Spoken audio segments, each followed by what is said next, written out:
अस्सलामुअलैकुम जी। जनाब भाई हमेशा की तरह फिर आई खड़े हैं चक निज़ाम विक्टोरिया पुल जो कि पिंड दादन खान और मलकवाल के दरमियान साढ़े मंडी बवलदीन और सरगोदा और पिंड दादन खान और जेलम की आवाम इस पुल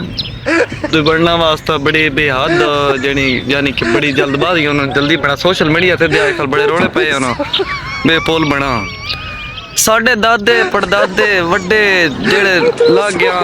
उन्होंने वेले दा इहदे मनसूबे दे इफ्तिताह होंदे पे बेसाबे इफ्तिताह लेकिन हुण इहदी जिद पक्की हो गई जनाब ए पुल ते इहदी हुण जनाब राहगीरी पूरी होनी आ मेरा दिल है मैं सारे को गुजारिश करदा इहदे उत्ते को सड़क पाओ ये नहीं चलाओ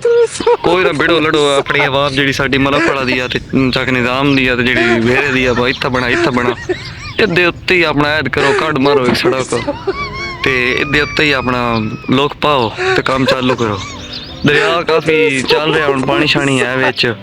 ते आवाम तरोताज़ा हो रही है नाद हो रही है दरिया विच ते ऐ जनाब वो पुल इहदे अजे थोड़ी इफ्तिताह होंदी पैन दुआ करो इदा मनसूबा मुकम्मल हो जाए ऐसा हुकूमत विच